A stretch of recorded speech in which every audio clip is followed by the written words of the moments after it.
कुछ नहीं चला, बल्कि जितना ब्राह्मण देवता लोग इनको परेशान करना चाहते हैं, मारना चाहते हैं, उतना ही भगवान इनकी कीर्ति को बढ़ाते हैं, उतना ही अधिक भगवान इनके जस को बढ़ाते हैं। कबीरदास जी महाराज भगवान कबीरदास जी के रूप बना करके इतना बड़ा भंडारा किए। सब साधु महात्मा खूब भंडारा पा करके और जय जयकार करके बहुत आशीर्वाद दिए। और जब भंडारा के आयोजक जब भगवान स्वयं आ गए और भंडारे में सहयोग करने के लिए, सेवा करने उनके परिकर आ गए, तो भंडारा खाने में ये क्यों रहने वाले पीछे सुख सनकादि नारद आदि ये सब शंकर भगवान और सब परिकर के साथ सब आ गए। सब साधु वर्मा ने खूब भंडारा पाए। भगवान सबको एक एक अचला भी दिए, एक एक मोहर दक्षिणा भी दिए। सबको दक्षिणा भी मिला, कपड़ा भी मिला, बहुत खुश हुए, बड़ा आनंद आया।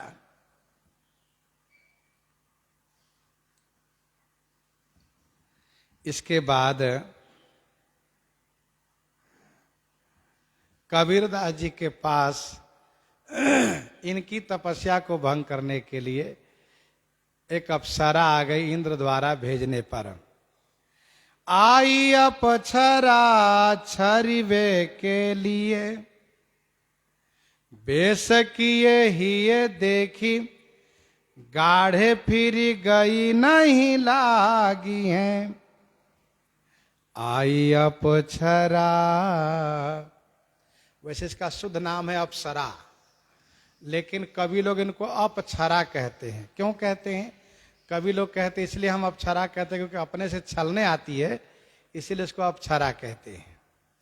और ये जो अप्सराएं हैं ये जीती जागती भगवान की माया है। ये सब ये अप्सराएं हैं, नारी विष्णु माया प्रकट। इसलिए और माया जड़ रूपा है, स्वयं नहीं चल के आती हैं, अप्सरा रूपी माया स्वयं चल के आती हैं। आई अप्सरा। एक यवन हरिदास जो बहुत बड़ा भागवत था, इतना बड़ा भक्त था वह, इतना बड़ा भक्त था कि वह 3 लाख नाम जपता था प्रतिदिन, 3 लाख। और वो भी ऐसा नहीं कि मन से रम रम रम करके सुने, बैखरी वाणी से राम राम राम राम राम राम राम सिया राम करके 3 लाख जपता था। अब जरा सोचिए 3 लाख जपने वाले को वैसे भी समय नहीं मिलेगा।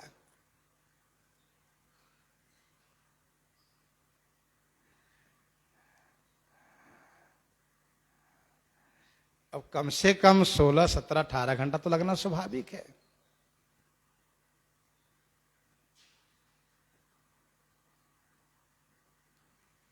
एक इनके पड़ोसी, इनके विरोधी, बहुत बड़ा ईर्ष्यालु, जिनका नाम था रामचंद्र खां,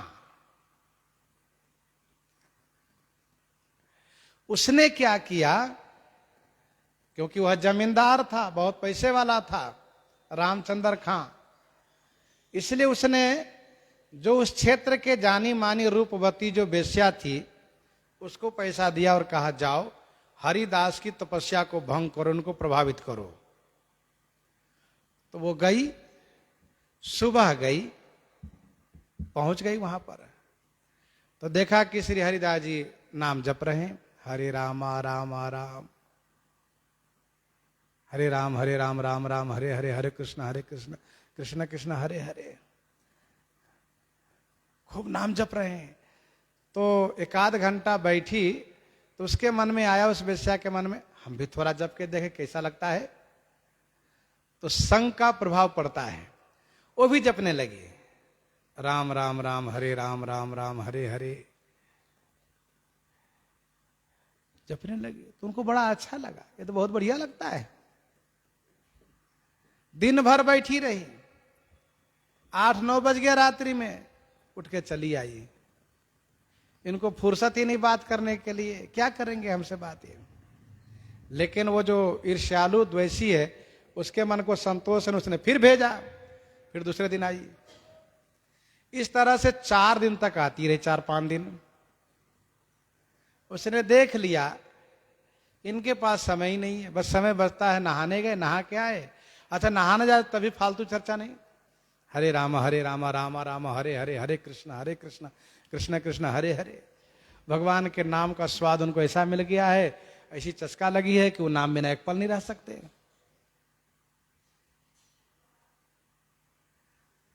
तब उसने प्रणाम किया और कहा, महाराज मेरे कान में भी राम राम सुना दीजिए। क्योंकि 4 दिन जो उसने राम राम सुना है और जपा है, उससे उस वेश्या के सारे पाप समाप्त हो गए हैं, उसका चित्त शुद्ध हो गया है। अब वह 5वें दिन तिलक लगा करके, माला पहन करके और माला झोली लेकर के भजन करती हुई रामचंद्र खां के पास आई। उसने कहा, क्या हुआ? कहा, मेरा रंग तो उन पर नहीं चढ़ा, उनका रंग मेरे ऊपर चढ़ गया। अब राम राम मुझे भजन करने दो अब शांति से।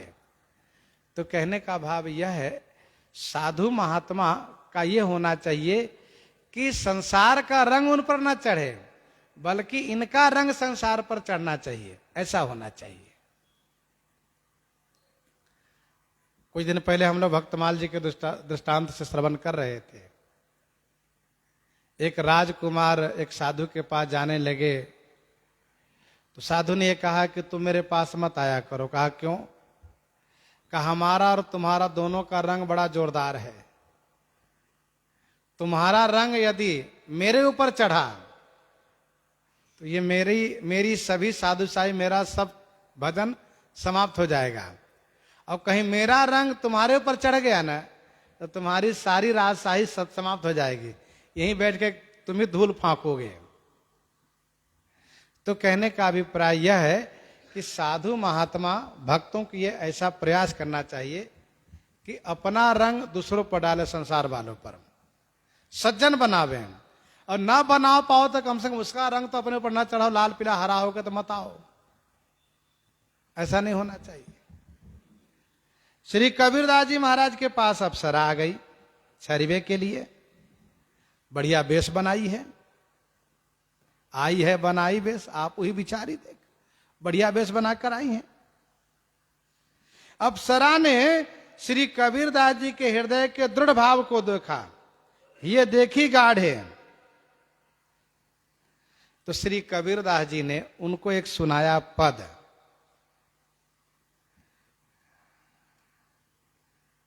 कबीरदास जी ने कहा, तुम घर जावो मेरी बहना, तुम घर जावो मेरी बहना, यहाँ तिहारो लेना न देना, राम बिना विष लागे ये बयना। यहाँ तिहारो लेना न देना, राम बिना विष लागे ये बयना, तुम घर जावो मेरी बहना। जगमगात पट भूषण सारी, उर्मोतिन के हार, इंद्रलोक ते मोहन आई, मोहि करन भरतार, इन बातन को छाड़ी देहुरी, गुण गोविंद को गावो, तुलसी माला उर में पहिरो, तुलसी माला उर में पहिरो, बेगी परम पद पावो।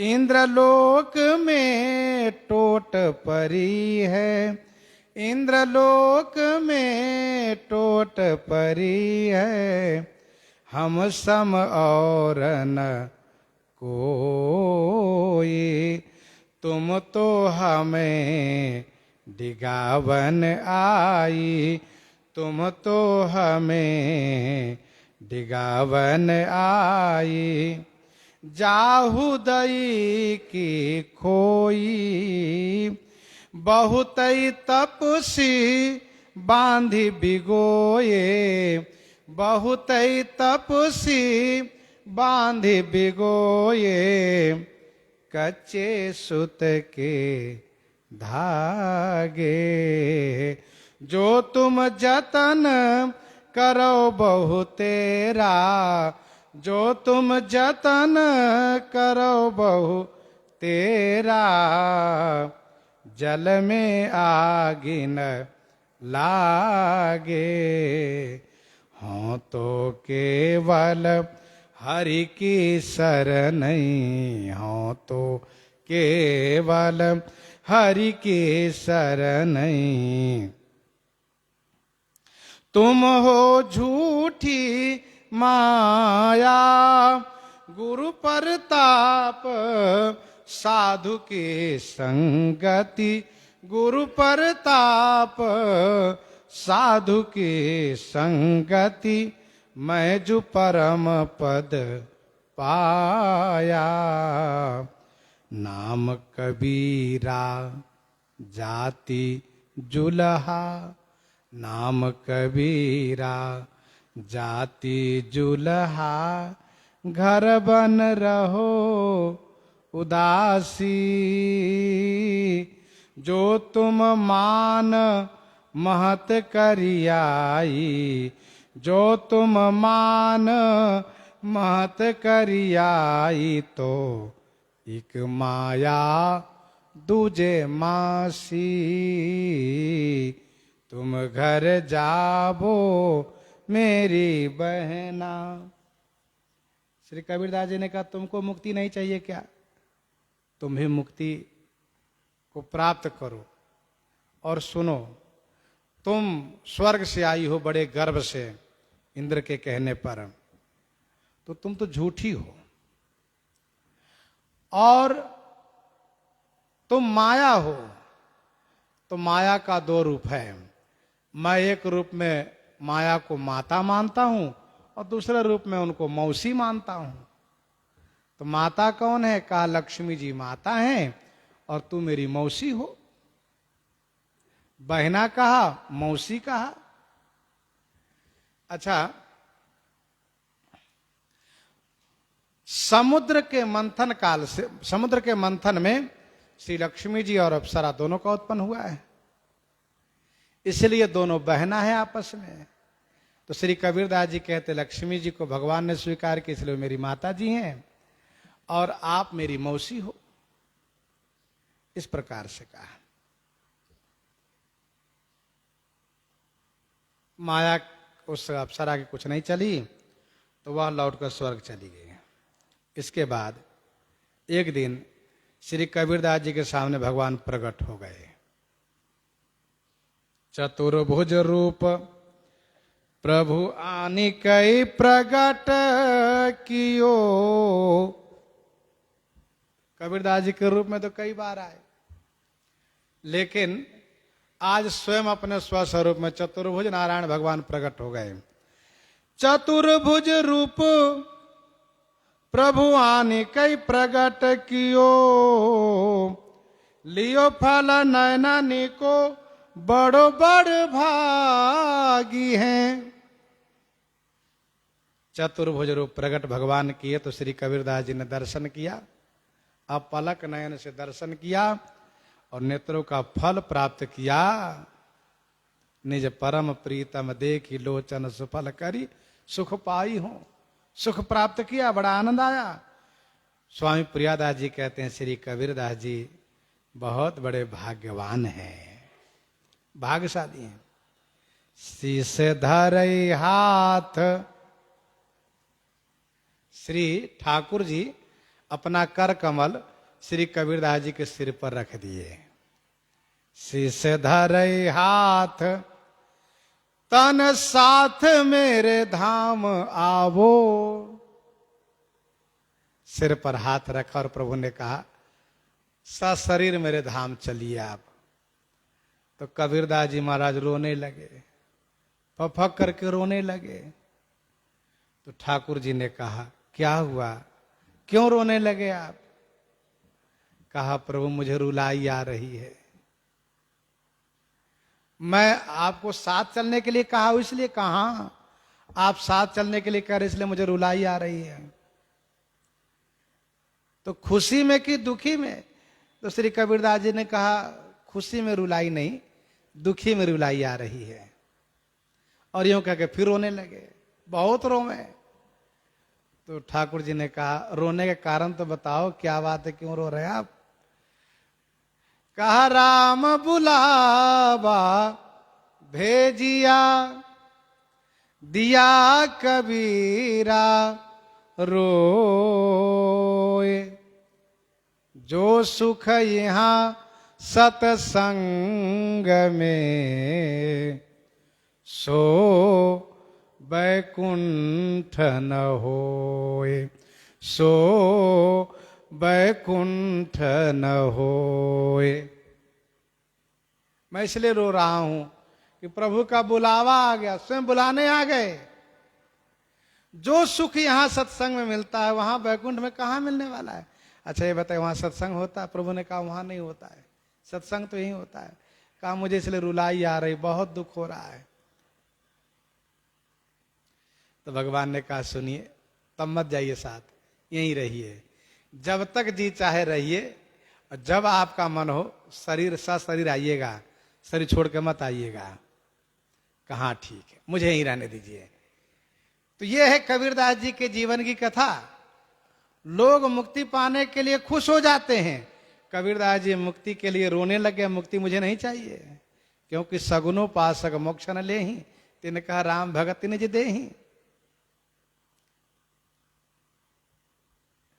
मरने से लोग खुश हो जाते हैं। और भाई संतों का भी अलग अलग भाव है। एक संत जी तो कहते हैं जा मरने से जग डरे सो मेरो आनंद। अच्छा कहा जा मरने से जग डरे सो मेरो आनंद, क्यों? कहा कब मरी हो कब पाई हो पूरन परमानंद। अरे कब मरूं और कब मैं परमानंद को प्राप्त करूं। तो ये संतों की अलग अलग रहनी है। एक संत ये कह रहे हैं कि मैं जल्दी मरूं भगवान को पाऊं, कब मरी हो कब पाई हो पूर्ण परमानंद। और ये कह रहे हैं कि राम बुलावा भेजिया दियो कबीरा रोए। जो सुख यहां सत्संग में सो बैकुंठ न होए।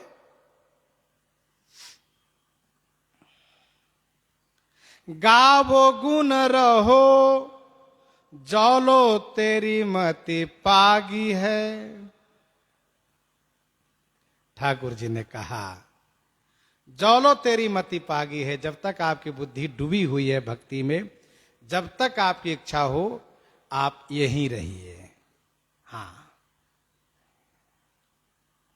और मेरा गुण गाइए। अच्छा भगवान को भी बड़ा अच्छा लगता है भक्त जीवित रहें, भक्त भक्ति का प्रचार करें, तो भगवान को तो अच्छा लगता है। ठाकुर जी इसीलिए तो गिद्धराज को बार बार कहते हैं कि आप यहीं रहिए। और आपको ये गिद्ध शरीर अच्छा नहीं लगता है तो ब्रह्मा जी से कह दीजिए, बढ़िया शरीर आपको दे देंगे, क्योंकि आपने उपकार में अपने शरीर को बलिदान किया है। और परहित बस जिनके मन माहित तिन कहाँ जगत दुर्लभ कछु नाही। तो आप एक काम करिए, ब्रह्मा जी से मना के दिव्य शरीर ले लीजिए और हरिहर सुजस सुनाई दरस दे लोक कृतार्थ कीजिए। लोगों में घूम घूम करके हरिहर सुजस सुनाइए, अपना दर्शन दे करके लोग कृतार्थ कीजिए, जीवन धन्य कीजिए।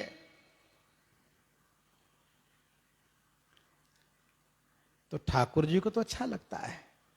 भक्त भी तभी तक यहां रहना चाहता है जब तक कि उसका शरीर स्वस्थ हो, भजन में बाधा ना आती हो। जब भजन छूट जाता तो भक्त कहते हैं प्रभु अब नहीं रहने की इच्छा है। भगवान कहते ठीक है चलिए आइए यहां पर। तो ठाकुर जी ने कहा कि गावो गुण रहो जौलो तेरी मति पागी है। श्री कबीरदास जी महाराज बने हुए हैं और इनके जीवन चरित्र में और भी कुछ विशेष हैं। और जिस प्रकार से बाद में इन्होंने जाने का निश्चय किया, कैसे गए, सो सब श्रवण आगे करेंगे। इन्हीं के साथ आज सीताराम सीताराम सीता राम सीताराम सीता